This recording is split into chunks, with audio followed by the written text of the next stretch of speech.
Good morning, good afternoon, or good evening. For me, it's late at night. How y'all doing out here? Probably nobody's up like I'm up. This is just an Insomniacs podcast, I guess. Oh, man. Goodness. So when I tell you I'm just up, let's see. Let's get proper overlays.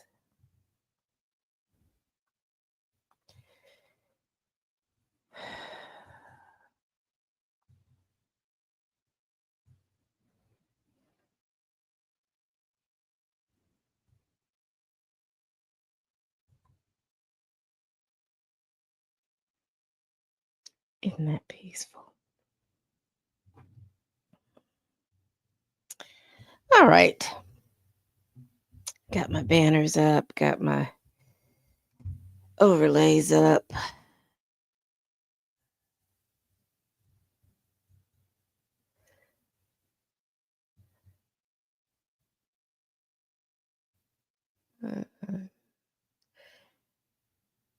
Let's just play a little bit of music.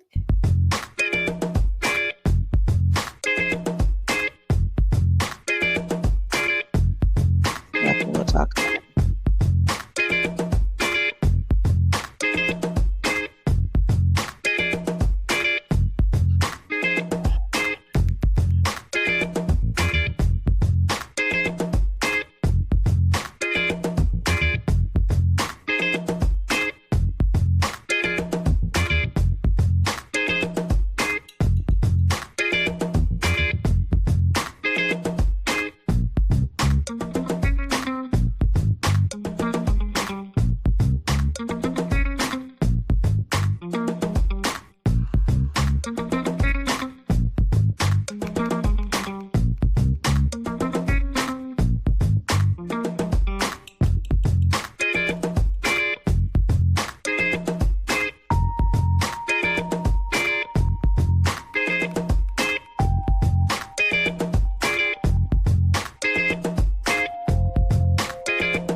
Again, we're just doing enough stuff.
So basically, I'm just looking up stuff for us to go over and review. I'm up. What are y'all doing?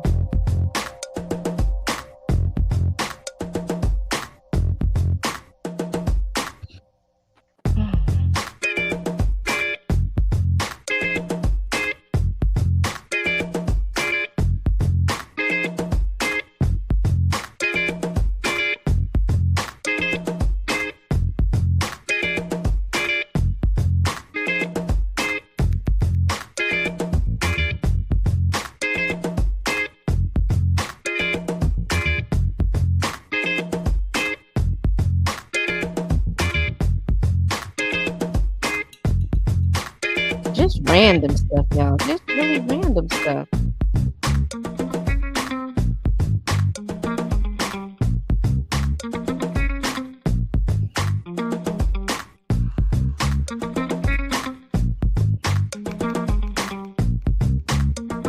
Yeah.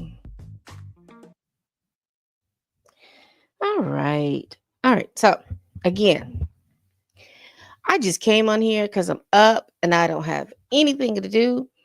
Where I am at, it is 3:38 in the morning. And when I tell you, I am just up. I am just up. This is not a sculpted podcast. This isn't anything. I'm just up with random stuff, just trying to fill something and possibly help me go to sleep. What are y'all doing out here? So let's see what we got going on. I'm going to share my screen. Have y'all watched the 6888s on Netflix? It's a movie that is, let me look and see if it's directed, but I know it's produced by Tyler Perry.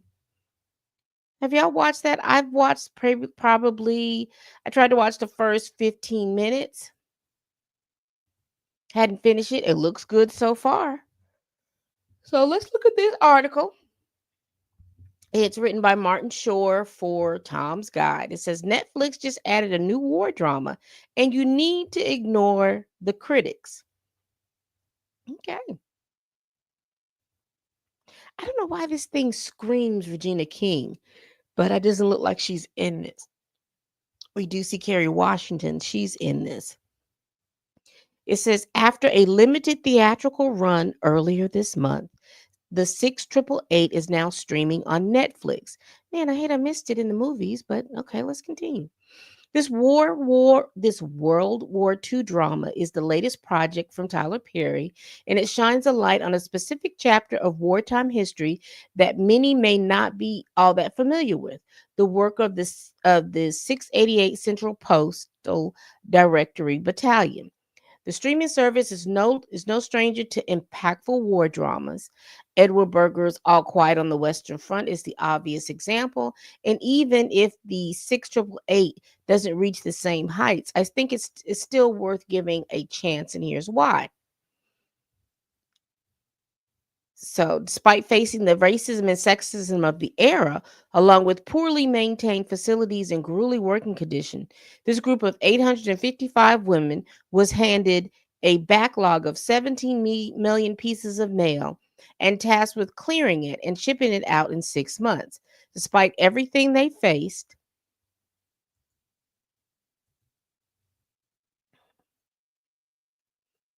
the women banded together and accomplished their mission in half of their allotted time. Wonderful. We don't want to go in because I don't want to, I don't want to mess around and have like some I don't want to mess around and give out the plot. But it looks good so far. It looks good so far. I've only done 15 minutes. I will do a review on it after I finish watching all of it. I only watched 15 minutes of it, and I fell asleep, but I didn't fall asleep because it was uninteresting. I was tired. And so I feel like I need to be fully awake to be able to give it the attention that it needs to. So maybe after I go to sleep and take my good night's sleep and get up on Sunday, get up early later on today, then I'll take a better look at it. But it looks good. Visually, it looks good. So I definitely would encourage you all to watch that because let's be clear, when it comes to the jobs, when you talk about the war, everyone wants to talk about the battles and all this other stuff, but there were other pieces of the war that was needed in order for it to continue on basis. So getting the mail out, that was a very prominent issue to do. You don't think so? You don't think so that the loved ones back in the United States needed to see the mail? And whether, however, they were feeling about Black folk and Black women at the time, these women did what they needed to do to get that mail back to whoever it needed to go. I did see a little post. I don't know if it was on YouTube or was it on the Clock app where Big Sean was saying that his grandmother was part of the 688s. So I mean, this is these are pieces of history that people need to know. It may not for some people it may not mean a whole lot, but what they did meant a whole lot. So I encourage you to go see it, and let me know what you think about it. All right, let's see.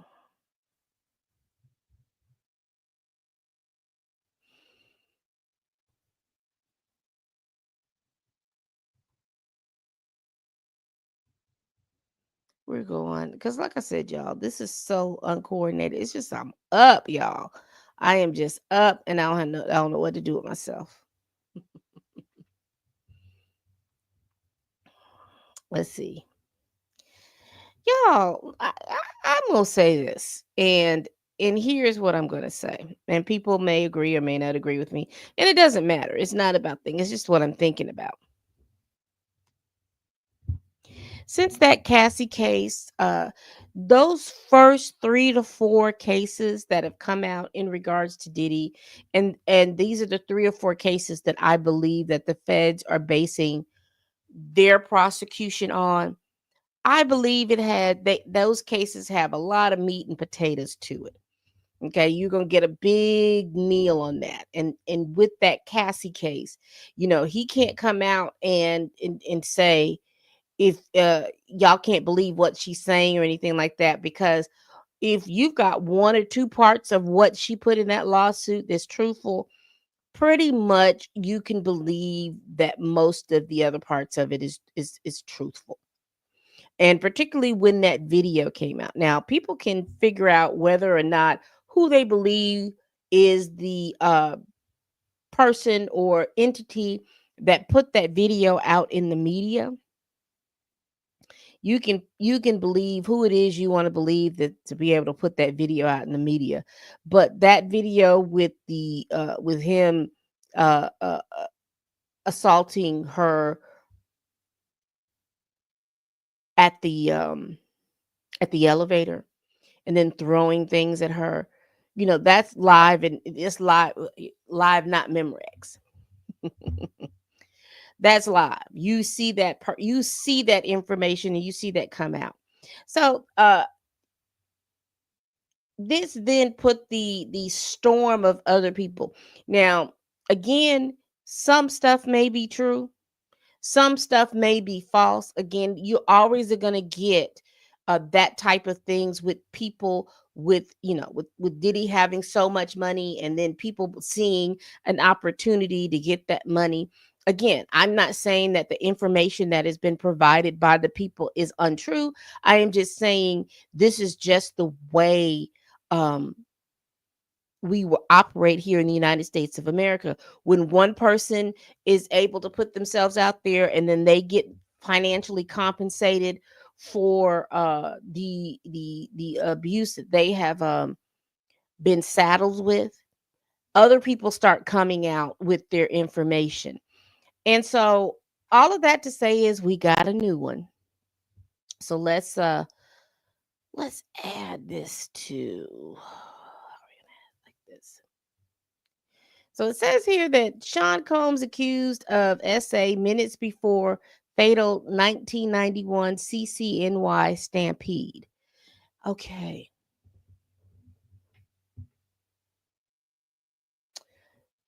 So let's look over this. Let's look this over, because as I recall it, there was an issue that did he made a performance or something like that, and then there was a party or something like that, and then people were trying to rush something, and people got hurt. Let's go into this. Let's go into this. A Jane, okay. This is written by Cheyenne Roundtree and Nancy Dillon. A Jane Doe made the allegation Friday, the same day a different woman sued Combs for an alleged assault at a 2006 party. Sean Diddy Combs was hit with 2 new lawsuits Friday, one from a woman who claims that minutes before a deadly stampede broke out at a City College of New York basketball game in December 1991, the then rising music executive brought her to a makeshift dressing room handed her a drink, and sexually assaulted her.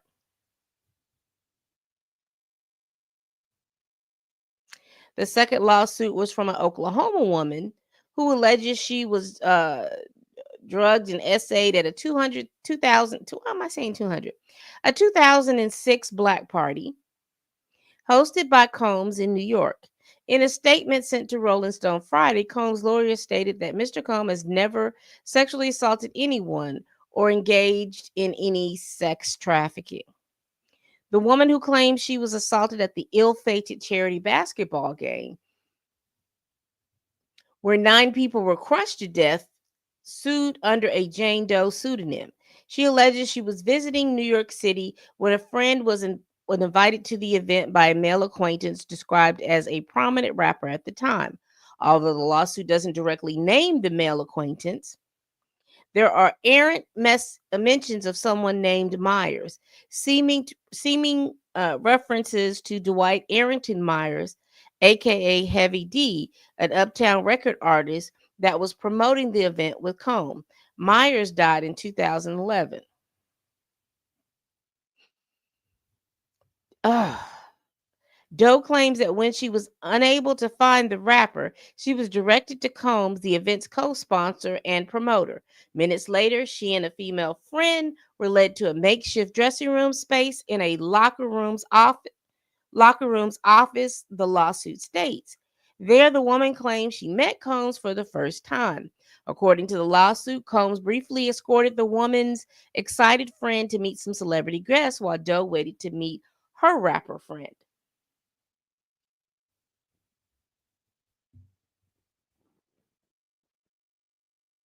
Child, they about Heavy D in this.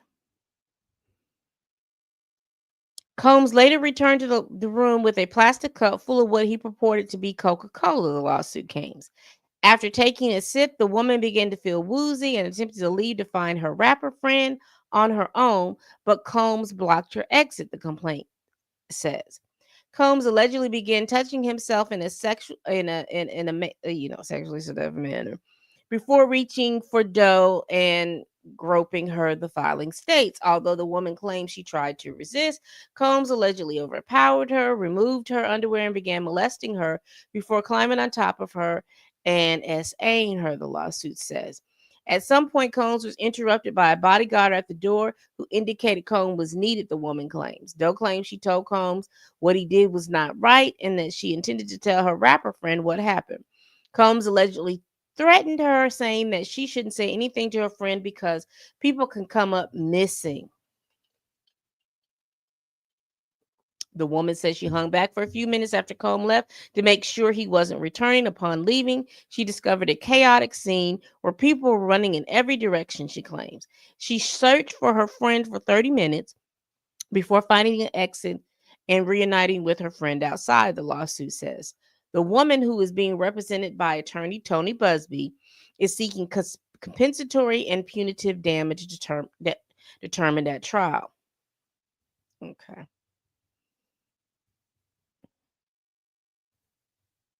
All right. Interesting. Because at this point, I have a side eye about Tony Busby.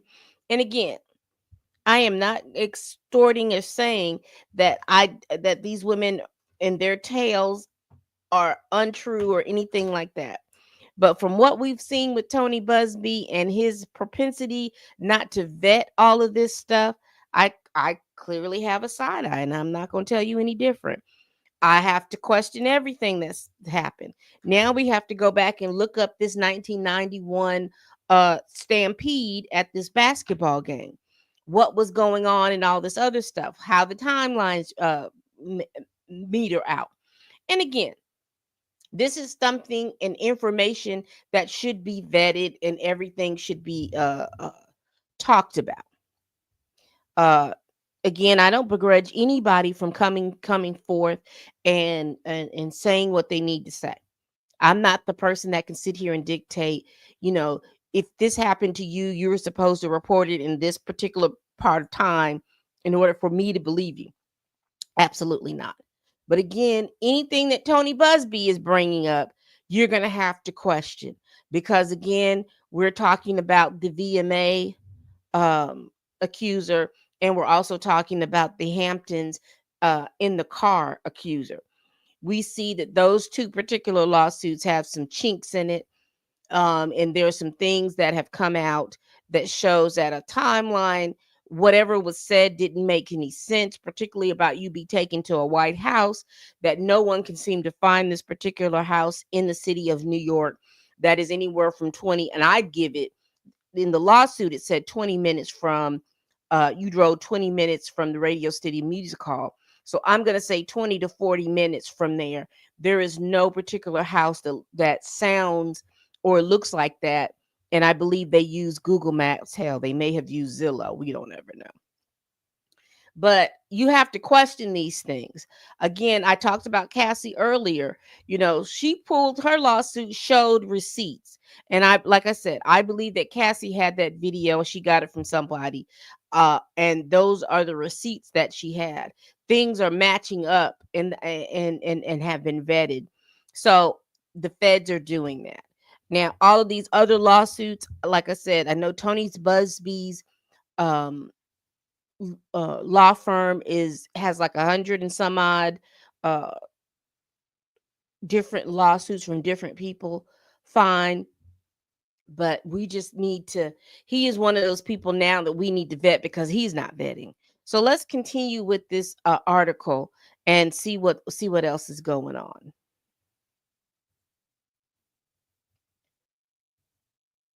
All right.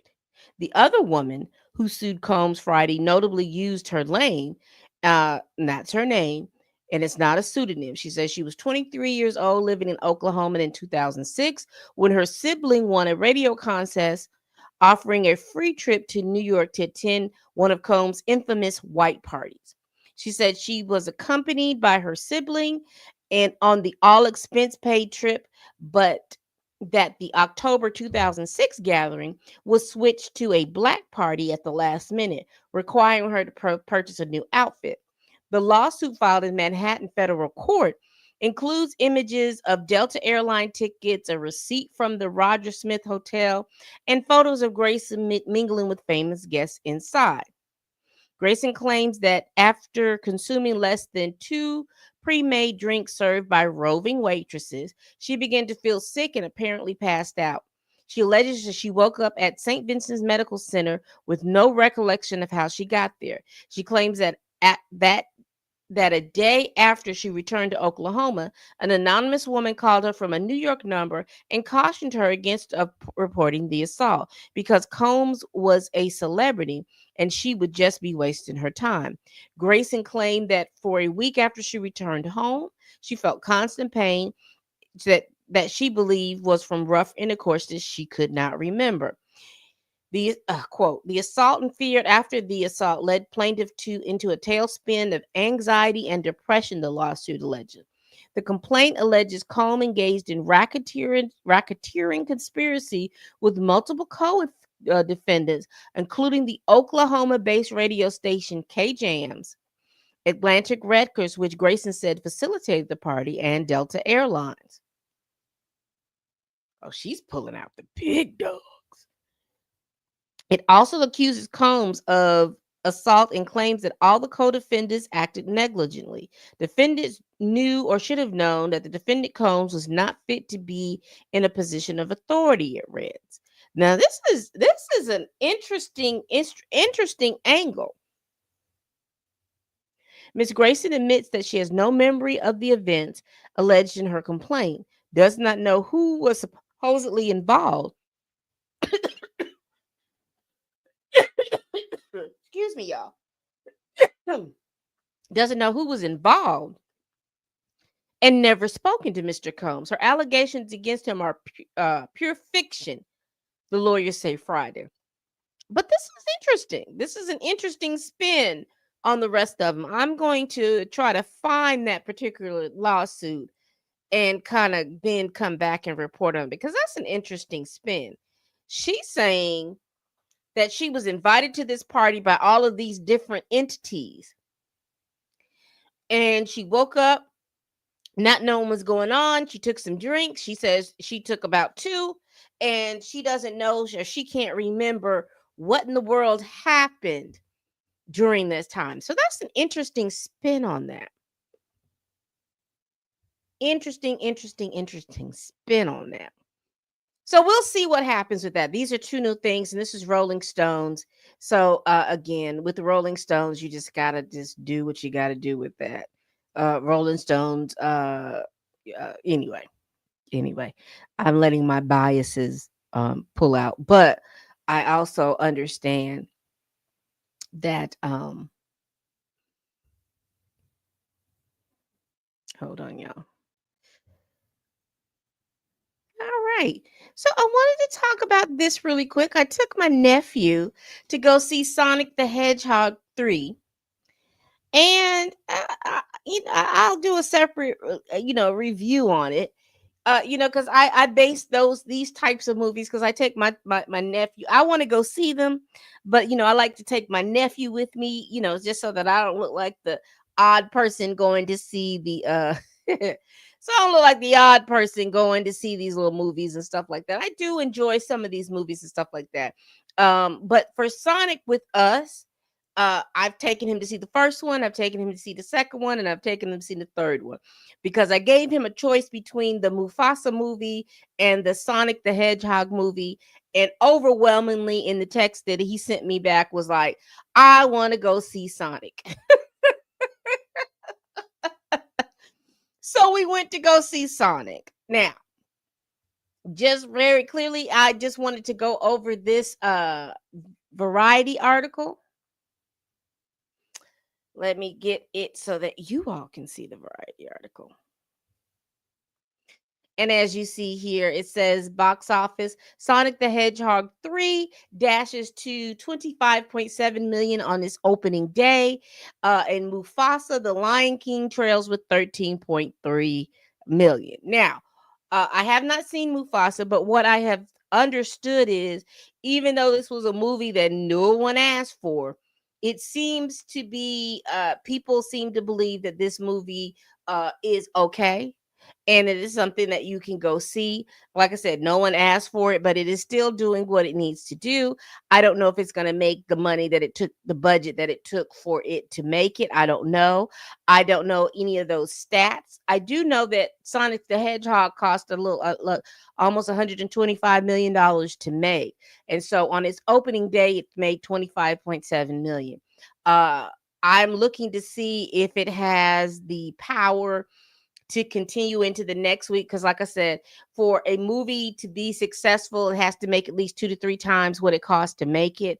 So that means that it'll have to get anywhere from 350 to 400 million dollars for it to be considered to be a successful movie. So we'll see.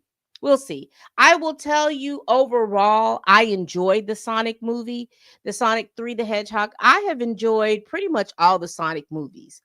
But this one was just as enjoyable. The only thing is, they have now, according to my nephew, this Sonic Hedgehog universe has a lot of characters, because I was concerned, like, obviously they're setting up for a Sonic 3 of a Sonic 4. And my nephew let me know real quick that there are a lot of characters in this Sonic universe, and that there are a lot of good guys and there's a lot of bad guys. So there's a lot of characters, because I was like, what are they going to do with this Robotnik character? And like I said, I'm not going to do the the review on it in this particular live stream, but he said that there's a lot of information, there's a lot of different characters, because I like little Knuckles played by Idris Elba, and I didn't realize that the character that Shadow that was being played in this movie, that was Keanu Reeves, and I enjoyed that too, and the little fox, everything. But anyways, y'all, if y'all have got any kids between under the age, between the age of 12 and under, take them to the Sonic the Hedgehog movie. I'm gonna even put forth the Mufasa the Lion King, because I hadn't heard anything awful about it just of yet.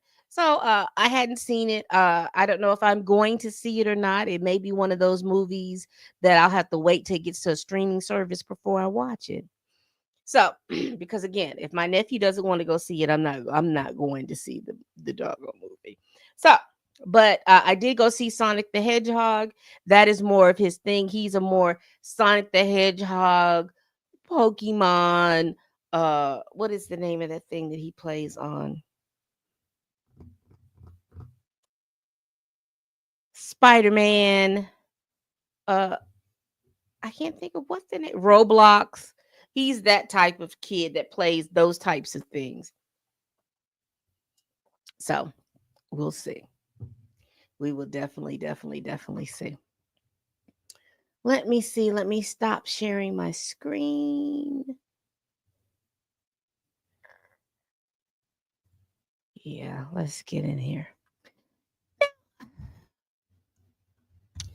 I will tell y'all this.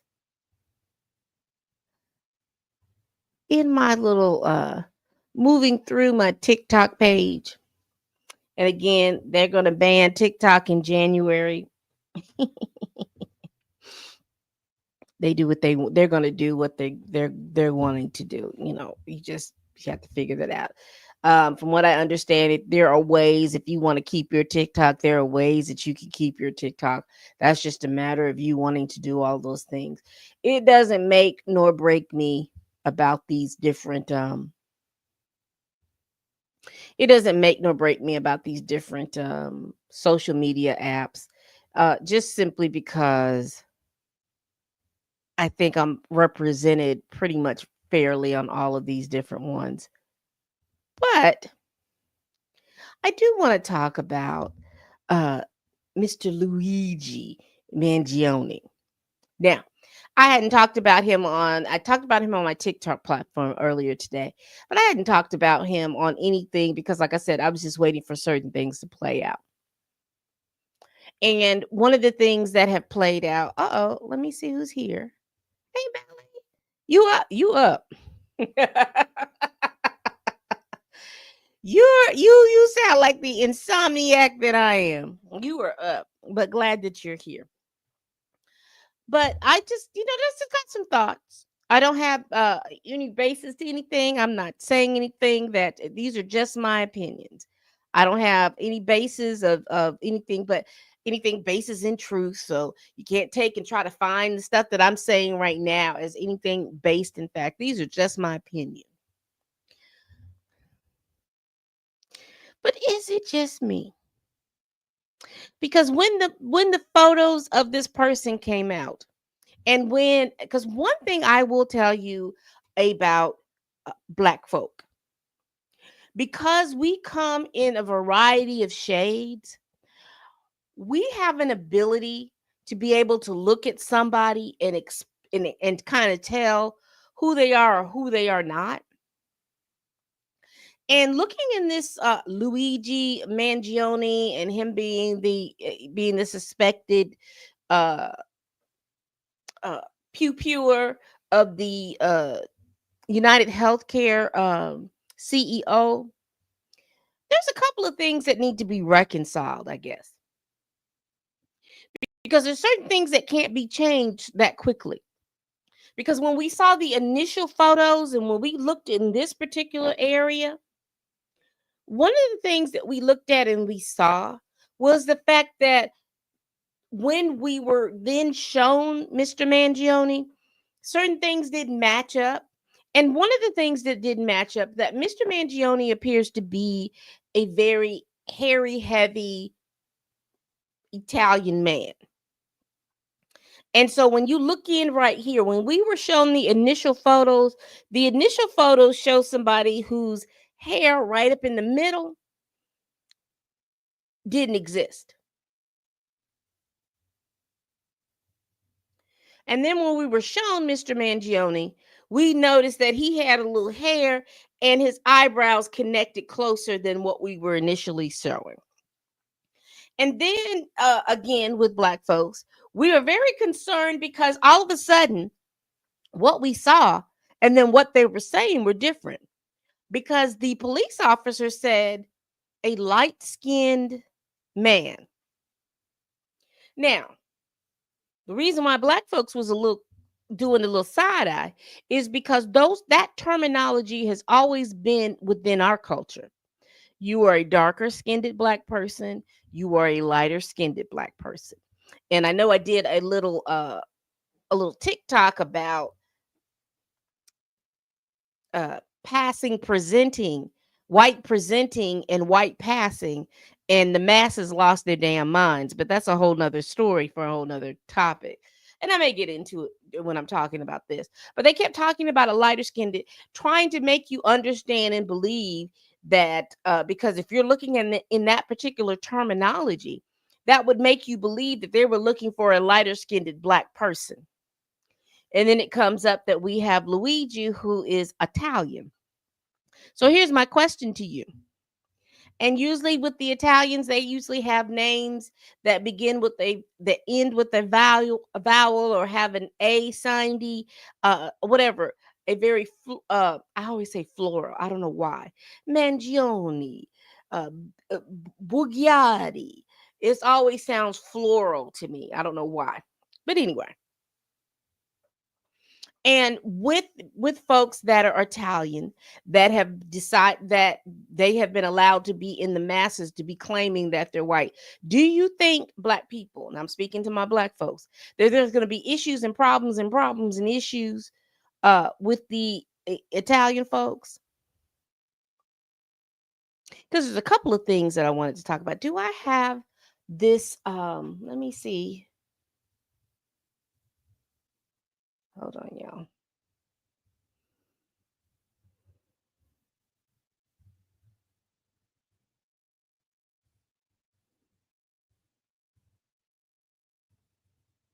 Yeah, I do.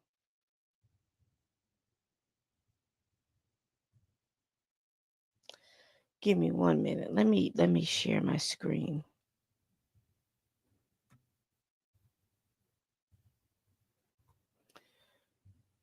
All right. Y'all see this? Y'all see this picture? Now, this picture came out when they extradited him from Pennsylvania back to the United States. Is there a couple of things that you all notice that is a little odd? Give y'all a second. Is there anything that y'all notice that's a little odd about this picture? Number one, why is there 11 different officers with this one person? That's odd to me. That's what is this supposed to be, this big show of force? Because let's be real and let's not act like we are foolish. They didn't these different entities of law enforcement, they weren't the ones that found this individual. It was an individual who was at a McDonald's, and come to say that this young lady turned this man in, and I'm not sure if she got her money or anything like that. They were talking about because she didn't do it in the exact channels that she didn't get her money. And also McDonald's, she worked for McDonald's fired her because of the fact that they were receiving so many negative reviews they couldn't recoup, so they got rid of her in order so that their reviews would get higher, get higher reviews. And again, that goes back to you do all this work for corporations, and corporations don't really care about you like they want to claim that they do. But anyway, that's not the whole point. All of these law enforcement agencies are seem to be represented. We have the NYPD. It looks like we have the FBI. We have the looks like the NYPD SWAT. Looks like we have. That's all I see at this particular angle. I know that there's several different angles of this shot, but this is the angle that I got of this particular one. But we do see this. So you have all of these people. So is this supposed to be like an optic? Like we all of us are working in cooperation to get this particular person when really you didn't. You really relied on the public to turn this man in, and the public did. There wasn't much that you all did was and I don't want to have people to mishear me that police officers are not important. All I am saying to you all is this, that they did not do all of the things that they said that they did. They looked at the footage, they found the footage, they went through everywhere with the footage, but they did not come up on this man. And number two, this man has been in jail in Pennsylvania for what? A week, 2 weeks? Why does he look like he got a fresh cut? Is that just me? He looks like he's got a fresh cut. So I went to the clock app, and apparently what they're saying on the clock app is because he has a fresh cut, because he looks clean. Now, mind you, it's cold, and they only have him in his jumpsuit and in a t-shirt, so he should be freezing. But mind you, what they're saying to me is that this young man is protected, which is interesting. They're saying in prison that he was protected. Who's protecting him? That's an interesting that's interesting to me. Who's protecting him? What type of protection is he getting? Because he got a fresh cut. I mean, you talk about somebody who's been on the run and his hair was a lot longer. Who's protecting him? Also, I wanted to talk about too was the fact of this moral issue, because people were talking about they get the masses all stirred up. You shouldn't prune anybody from the timeline, which is true, which is absolutely true. When it comes to the bottom 90% doing it, it's a problem. But when the top 10% do it, it's good business. And particularly when you talk about insurance and healthcare and all of those different things. That's just food for thought. You could take that whatever way you want to, but that's just food for thought. But we will just continue. We will continue. We will continue. I just thought that that was interesting about who is protecting this man. And I do understand, and I do know that his folks are wealthy. They work within the insurance company because they own nursing homes or something like that. But it's just interesting to me. It's just interesting to me. Let me see.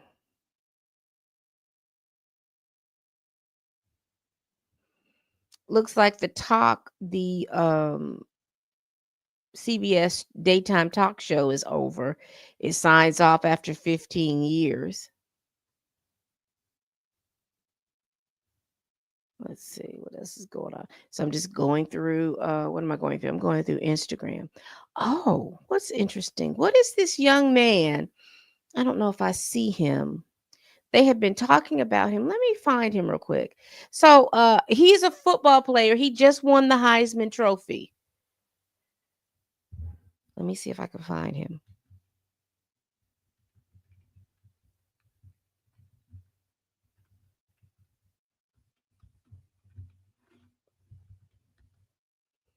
Travis Hunter.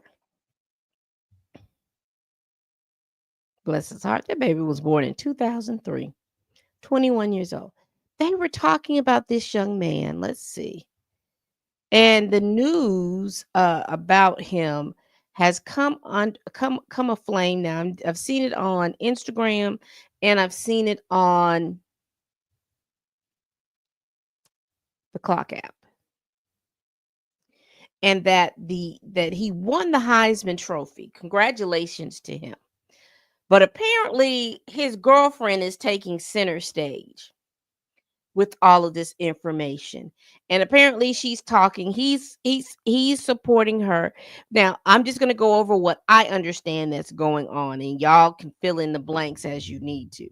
But from what I understand is that this young man started off at an HBCU and followed Prime to Colorado, which he then won the Heisman Trophy. Congratulations to him. within all of this, it is understood that he has been dating this young lady that he's dating right now. And she's a young lady of Hispanic descent, and Travis Hunter is a young man, looks like of African American descent.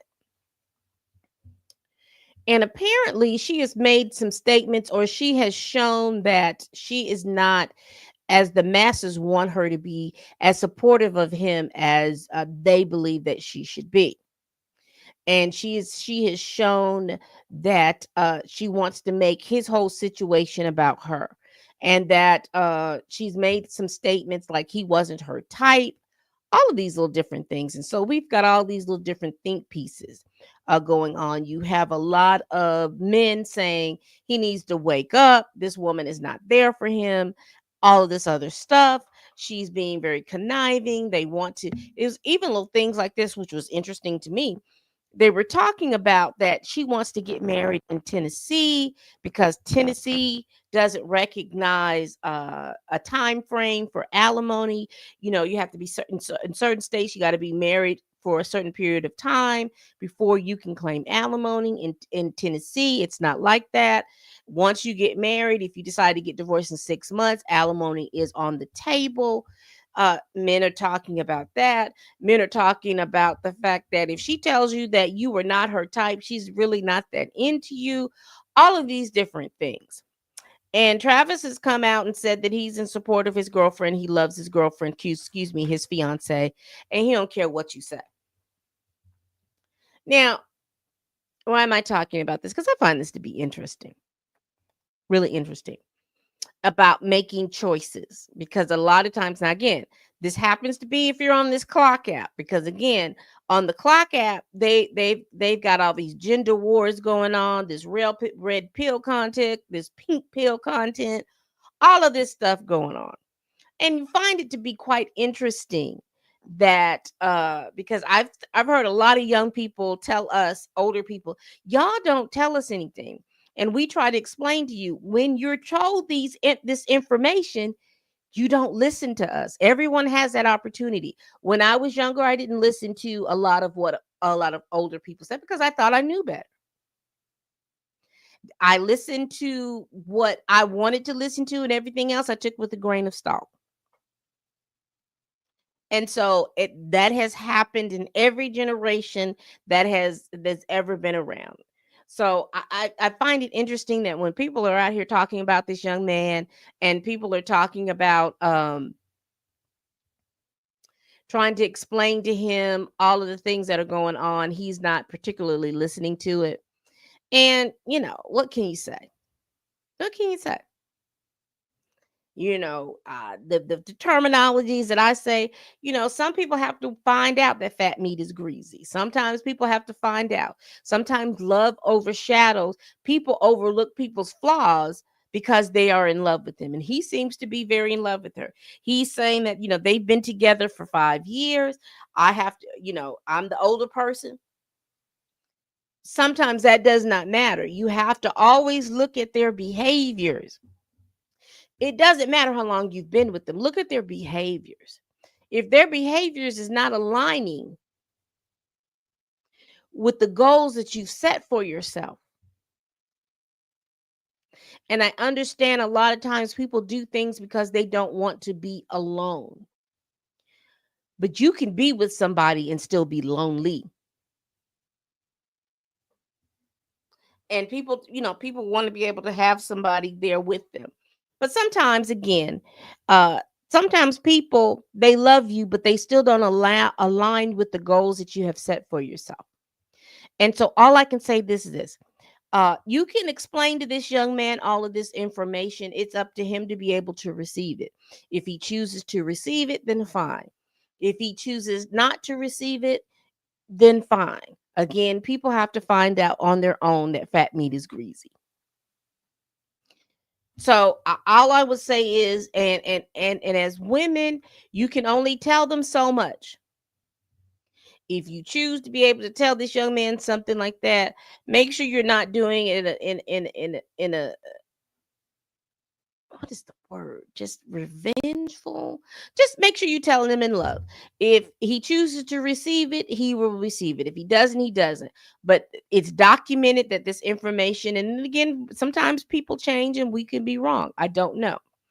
But I know that has been out here in the social media spaces for the past couple of days about this particular young man. And not like I said, you can only tell somebody so much. If he chooses to receive it, then he receives it. If he doesn't, then he doesn't. And we have to go on from there. Let's see. I'm just going through my Instagram again. I'm just up.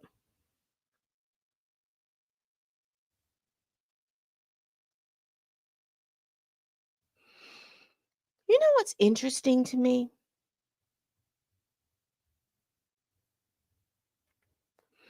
So I've been looking at this rap game for a minute. And again, I will tell you that my influence as far as understanding rap and stuff, I'm an older person. I remember when rap became mainstream, and even before then, I remember because rap music was not played at the radio, even on the R&B stations. Rap music wasn't played.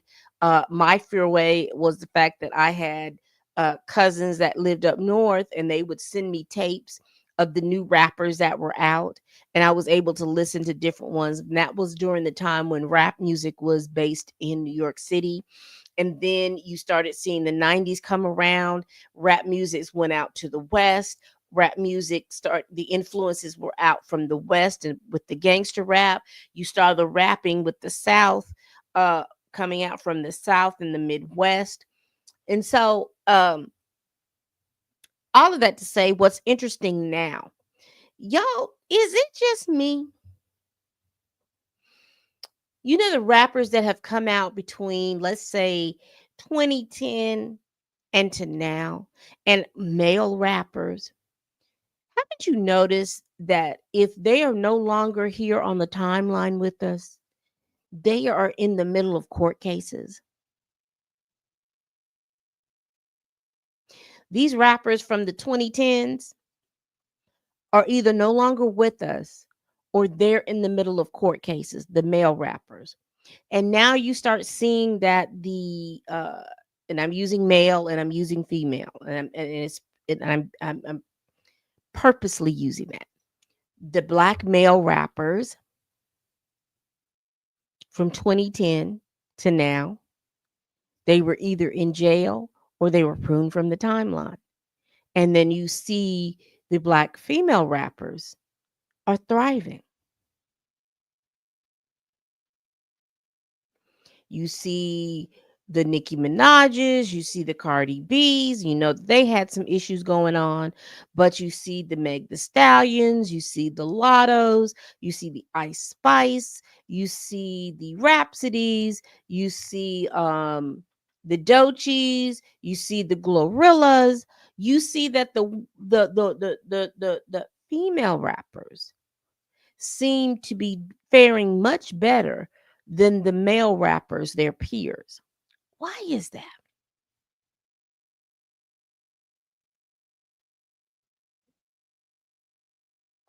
That's interesting.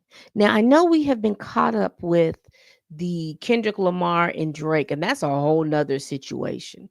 But just to talk about with the male rappers versus the female rappers, the female rappers seem to be faring much better as far because in terms of living and their careers versus male rappers. Because again, male rappers from the 2010 to now, they've either been pruned from the timeline or they are in the middle of court cases, whether they be RICO or not. What's going on? Is the landscape of rap music changing? Because, if you look at the landscape of rap music, everyone was looking forward for Drake and how Drake was atop of this rap game for the past 10 to 15 years. They were looking for him to be the standard for rap music. And then this Kendrick Lamar and Drake beef has kind of changed the landscape on that. And what I mean for Drake being on top, Drake is considered to be a pop artist who can rap. That is what they consider him to be. Um, and from this beef, and I'm speaking particularly from the way I see it from this beef, uh, a lot of pundits have believed that Drake was not of the culture. He was just being able to use the culture to be able to make money. And anytime that the culture butted heads with Drake, he wanted to change the way the culture was. And he invited people who were not of the culture in, and they sit down and they decide they want to have conversations about it. It's a whole lot of. But this whole thing, this whole year is interesting, and I think I need to dedicate a video on this, not just my little insomniac rants. These are just thoughts. But is it me? And here's my thought: Is it me? Is it me that we are going to now see male rappers with the gift of lyricism being promoted versus these male rappers with hood and mob ties being glorified?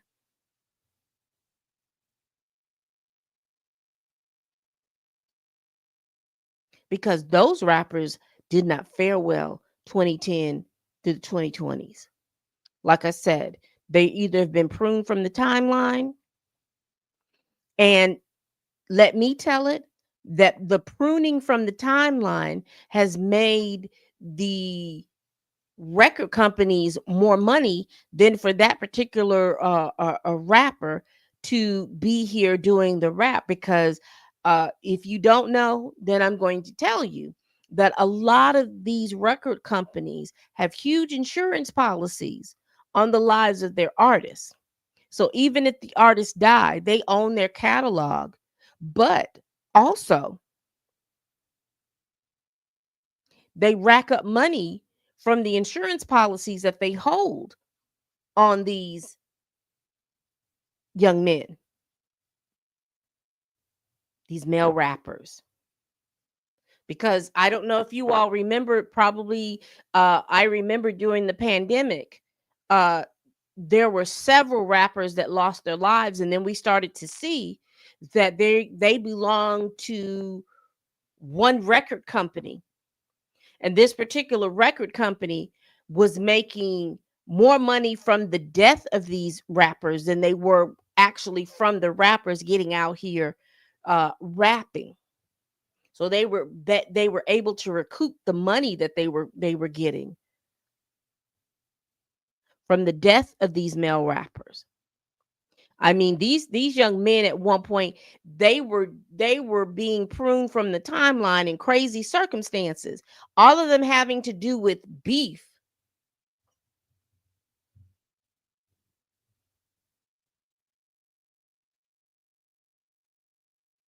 But crazy circumstances nonetheless.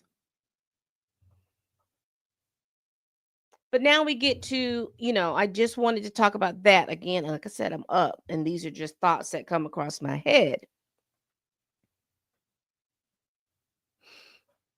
And then we get to the Kendrick Lamar and Drake. Drake has been atop of this rap game along with Nicki. Nicki Minaj has been like the sole female rapper that has been giving all the that has been atop of the rap game. Also, you have Drake, who has been the rap male rapper that has been atop of this rap game for a very long time. And now he's coming to grips with the way that he has operated for the past 10 or 15 years is no longer relevant. People are not rocking with him the way they used to.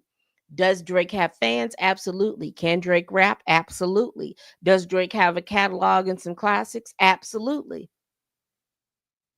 Whether you like him or not, you can't take away that those things still exist.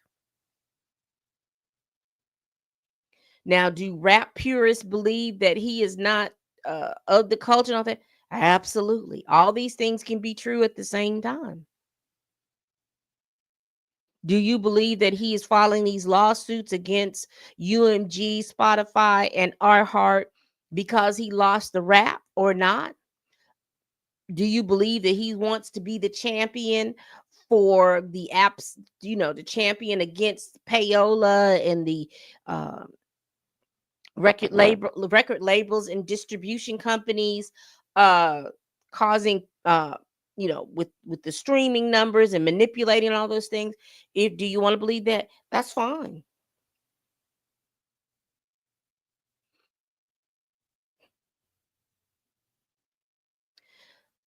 But it looks like with Kendrick Lamar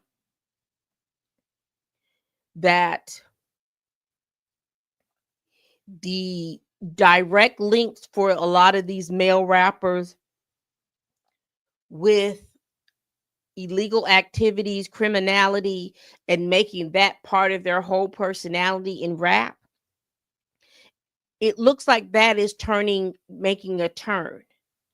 Being adjacent to all of that, that's fine. Being right directly in that stuff, people seem like they're moving away from that. Now, it also looks like, again, I've been following rap music since I was 17 years old, and when Rappers Delight and all of those things came out. So I'm that old.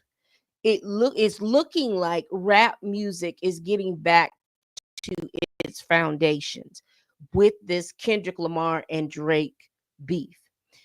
People are starting to appreciate lyricists much more. Looks like people are starting to appreciate battle rapping much more.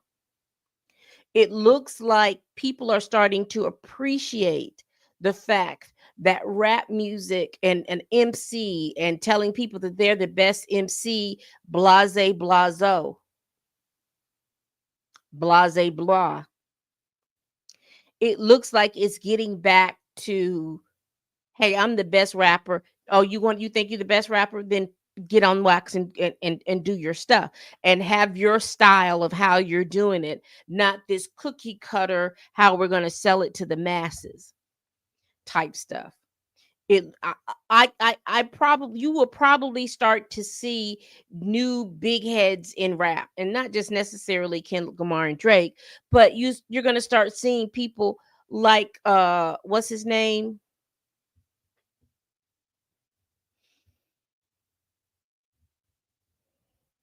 Oh, I don't think his name is Travis. What is his name?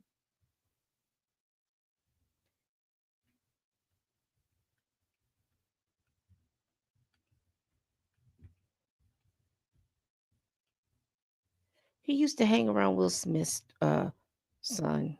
Let me see. I'll see him in a minute. Tyler the Creator. You're going to see a lot of rappers like Tyler the Creator, people who are lyricists and things like that. You're going to start to see them coming out, those types of rappers coming out, and I'm happy for that. That reminds me when the 90s and the early 2000s came out, and you had all the different types of rappers, all the different types of styles. You had the West Coast rappers, but you had the atlanta Atlanta rappers, you had the Florida rappers, you had the Tennessee rappers, you had the New York rappers, you had the rappers from Illinois. You had so many genres of different people bringing in different styles, bringing in different stuff uh, uh, outside of all of this male violence bravado. So it looks like to me that we're getting back to, and we may get back to the party music where people used to hear a rap song and You partied, you danced. I watched a video on TikTok the other night, and I was amazed. Again, you know my age group. I'm a Gen Xer. I was amazed to see these young people going to clubs. There's music playing, and no one was dancing. No one was having fun. Everybody either had their phone out or they were looking around to see what everybody else was doing. There was nobody, and the DJ was up there playing his little heart out, and there was nobody dancing to the music. Y'all don't dance no more?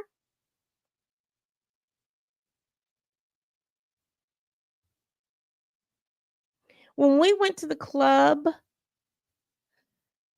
it was known that you were going to sweat your hair out. It was known that you were going to sweat. Body odors may have increased if you weren't wearing any perfume or wearing any good deodorant. And I don't say that lightly. All I'm saying to you all is we understood that if you was out there and you were dancing and you were having a good time, you were having a good time. People took their shoes off. If you came to the club looking cute and in heels, you took your shoes off. And nowadays everybody is so concerned with homophobia. It used to be when you were in the club and there was no man that came up and asked you to dance. You and your girls were over here in the corner and y'all were over here dancing your behinds off. Come on now. This right here. Rap gone. Gone. Gone. And I watched this video and I was like, everybody is so worried about how people are perceiving them and how they look on IG or TikTok. That they're not having, y'all not having fun. We didn't have our phones. Well, we didn't have phones anyway, but we didn't have that kind of stuff out. If you went to the club, your mindset was to go to dance. And when your song came on, you danced. When your song came on, you danced. And I saw a TikTok that was like, well, what did y'all do? We danced. You wore clothes that were comfortable so that you can dance. You were still cute. You had your hair laid, your makeup was on, all of that stuff, you were still cute. But the measurement of fun or how good a time you had is when you walked out the club and whether or not that you were sweating. Whether or not your wrap was toe up, your hair was toe up. I mean, it even got so bad that people in the club, in the middle of the club, was doing the two braids down the side because the hair was already gone. So they would do the two little braids down at the side so they'd look at least decent, and they were still out there dancing.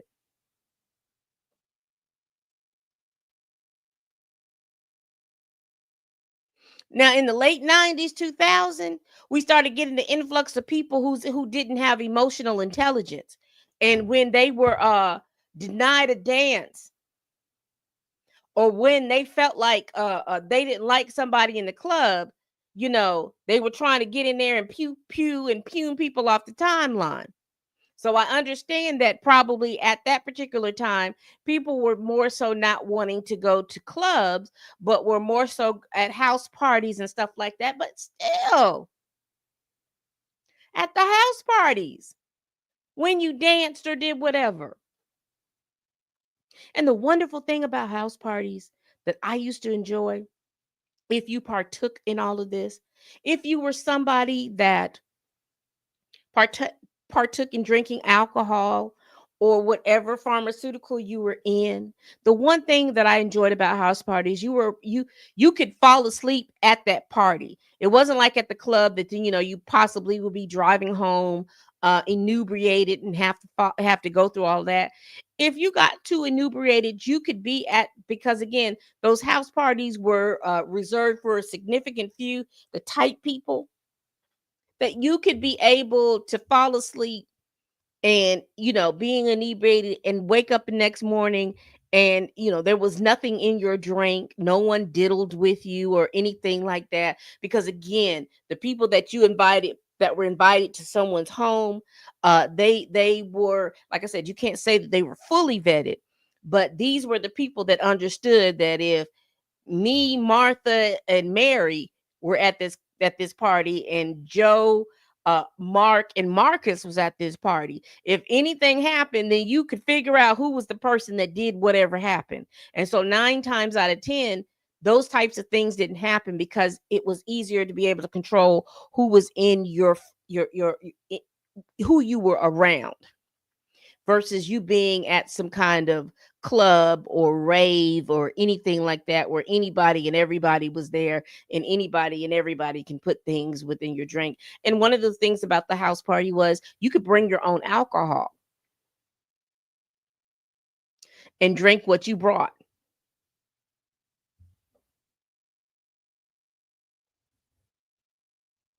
See, I'm a good red wine drinker, so I know I can just drink that red wine and be funky and silly and be through with it, and didn't have to worry about if I needed to go home or anything like that because I didn't have to go out and drive or do anything like that. But anyway, all of that to say, and to bring this around full circle, is I think that the landscape of rap music and the entertainment of hip hop, I think it's starting to go back towards having good times, people having good fun, people dancing and things like that. I just think that you young people have to allow yourself, find your tribe, find the people who you work out with. I love, this is one of the reasons why I love the black nerd community and their cosplaying and stuff like that. They find their tribe, they've got their tribe, so go ahead and just hang out with your tribe and get out here and party. And don't worry about the old fogey stogies talking about, oh, well, you shouldn't be playing video games. And, oh, you shouldn't be wanting to cosplay. You should just be out working. Don't worry about them people. Because I can tell you with a level of certainty, within their age group, they were doing whatever it was that they needed to do with their crew within their age group. Did some people take it too far? Probably. But they did what they needed to do. And you do what you need to do. Be authentically who you are. Don't try to be or sit in a group and try to act like, be authentically who you are. If you are in a group and you can't be authentically who you are, that is not your tribe. That's not your tribe. And keep it moving. Don't spend too much time trying to figure out why you can't gel with this person or anything. Stop trying to figure that out. That's not your tribe.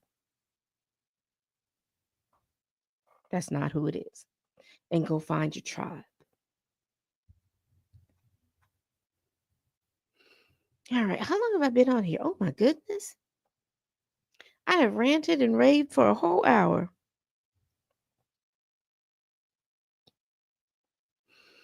Let me see. Is there anything else?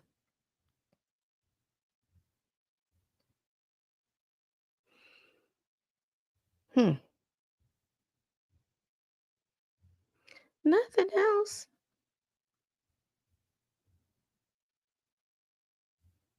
Have y'all heard that new SZA album, her deluxe album? Have y'all listened to that? I hear a song. They sampled a Switch record. I can't wait to really sit down and look at that. And also, I'm going to Lizzo sat down with Kiki Palmer, and I do have a link to that. I'm going to sit down and to look at that, and then do a video on that, because you remember Lizzo had her dancer sue her at the earlier this year, January and February. She had her dancer and a stylist to sue her. The stylist dropped the lawsuit against, well, the courts dropped the personal lawsuit against Lizzo, but her company still can be sued by the stylist. So that's where that information is going on. And then there was some dancers that were suing Lizzo and Lizzo's company and Lizzo's dance captain. And so I am interested to see, and then Lizzo, kind of just went out, she was not as big as in public as she used to be, and she kind of just laid back. She's lost some weight. Her company Yiddy, she's been promoting that stuff, and so she sat down with Kiki Palmer, and I guess Kiki Palmer is going to ask her some questions. I haven't watched it yet, so I'm going to watch that and review that, because I have reviewed or read the lawsuits that were out for her, so I'm going to review that to see what's going on.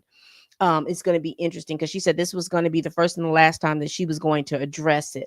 So I want to definitely go ahead and review that. Uh, I don't have anything else, y'all. I'm just up, just chit chatting. I promise.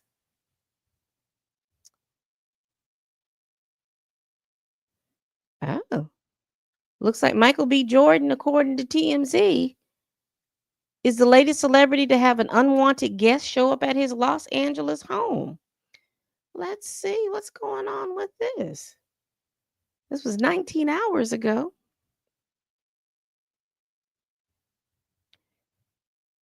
Oh, let's go to the link tree. Hold on, y'all. I'm just, like I said, I'm just scrolling.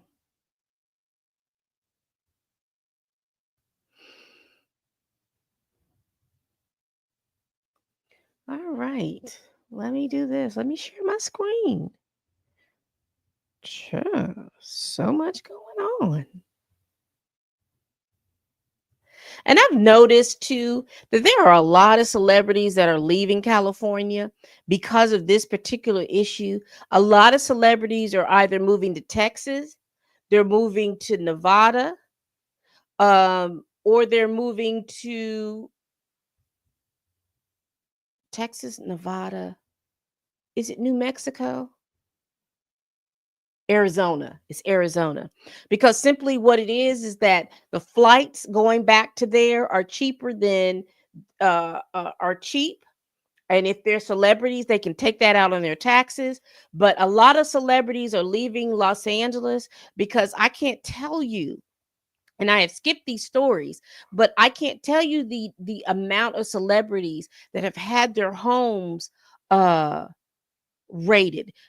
And they're moving to Florida because what's her name? Meg the Stallion. You remember when Meg the Stallion was on tour, her home got invaded and people stole like her jewelry and a whole bunch of other stuff. Well, she has since left California and she's moved to Florida. And I've seen a lot of celebrities, again, they're moving from the California area and moving to other states. One of the reasons is because there are so many people that are showing up at celebrities' homes um unwanted. And the other thing too is that California is having some kind of mansion tax, if I'm not mistaken. Y'all let me know out here in California, that's making it more expensive to live in California. But what California needs to do is to tighten up on all these corporations who are out here buying these homes and buying this land to do Airbnbs. If these people are not, if there is no one living in these homes for 9 months out of the year, then I think that they should tighten up on that.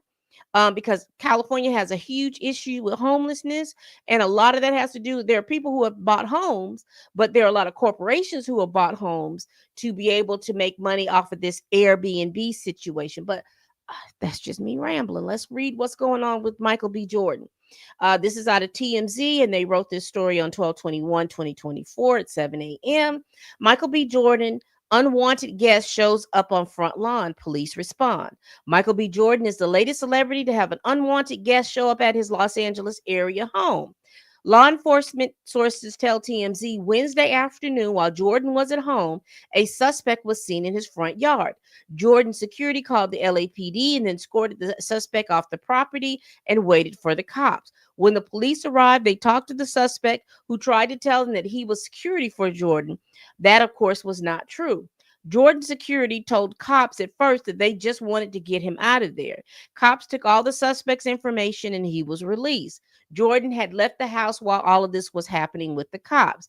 At some point after the suspect Jordan's security team decided they wanted to press charges after all.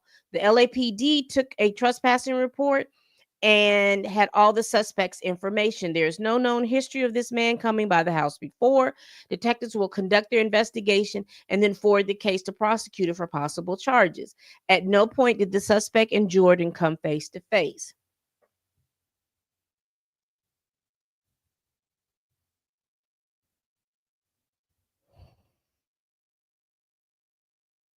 A mess. Y'all remember, what was it, a few years ago? What was that, the rapper Pop Smoke? Somebody came into his house and ended up pruning him from the timeline. Lady Gaga, you remember somebody kidnapped her dogs? Again, I talked about Meg the Stallion. Y'all remember Terrence J from 106 in Park? He had people following him home from a party.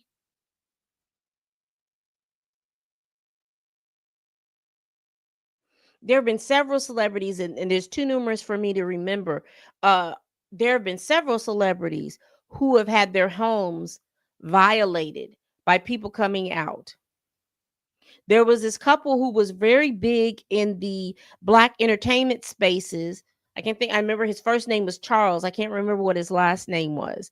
But you remember his wife was killed in a home invasion. He was an elderly man, but his wife was killed in this. So I don't know what Michael B. Jordan is, because he smoothly walked out.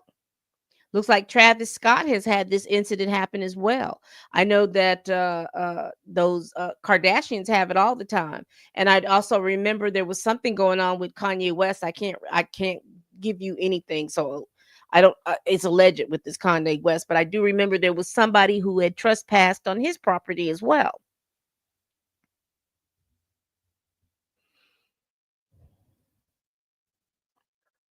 One of the things I want to suggest to a lot of these celebrities is y'all need to put y'all need to get these LLCs or these corporation S corps or whatever y'all need to do, and put your houses in these so people don't know, can't look on these deeds and things like that and pull your name as the owner of these particular properties, because I'm quite sure that that's what's going on. A lot of celebrities from the Caucasus Mountains usually put their properties in the name of any corporation, LLC or S corp corporation that they have, because of that particular thing, because they want there to be a barrier from you knowing who owns the particular property or not. And I think that's probably something that a lot of these celebrities need to do. Make sure that their properties are not listed on these listing sites and things like that, because once they know what your property is, they can go to the listing sites that list these homes, and they can go through and figure out what your home looks like, and they will target your home. So I don't know what to tell you about that, but good thing he wasn't harmed or anything like that. But just think about it. If he didn't have security at his home at that time, these people would have walked into your house a mess, a terrible, terrible mess. Let me go through anything else I want to talk about before I just go here and go back in here and lay down and try to go to sleep. I see that comedian Corey Holcomb is accused of punching a female comic outside of a club. I'm not going to go into that because he's, to me, is I know he believes he is the champion for the male voice in certain things, but he does do a lot of problematic. He says a lot of problematic stuff. Glorilla donates 25. And I'm just reading this from the TMZ website. Glorilla donates 25K to her Memphis high school for a library expansion. Good for her. Good for her. Dennis Rodman apologizes to estranged daughter Trinity. I will keep trying. She had done some kind of I don't know if it was an interview or was she on her social media talking about her dad. and how he wasn't, a dad to her. And I noticed that a lot of people got upset with that. You shouldn't talk about your father. You shouldn't talk about your mom or anything like that. You can't stop people from telling their truth, whether even if they are our faves. Let's see. Real Housewife of Atlanta alum Peter Thomas. He's been sentenced to 18 months in prison for a tax case. Y'all, if anybody's gonna get you, and if you are a black celebrity, it's the taxes. It is the doggone taxes that's gonna get you. Pay your taxes, or always look like you're paying your taxes. Looks like Real Housewife of Potomac star Karen Huger was found guilty of DUI. I saw her the body cam footage, child. You should have took the you should have just had them take your license and sit down and go through the DUI courses and stuff like that and see if you can get your license back later.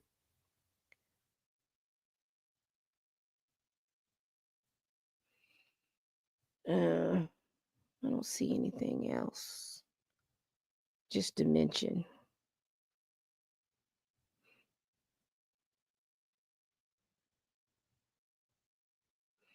Looks like Cardi B and Offset are still in the middle of a divorce.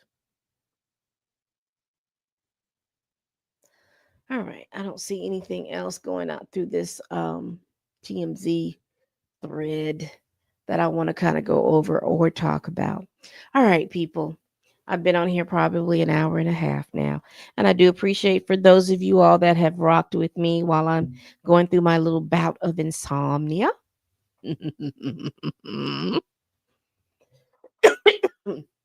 Y'all, please like, comment, and subscribe. Please share this video if you care. Please tell a friend, tell a kin, tell a coworker, tell that heifer that you can't stand that I'm over here making these videos. And always, people, bye bye.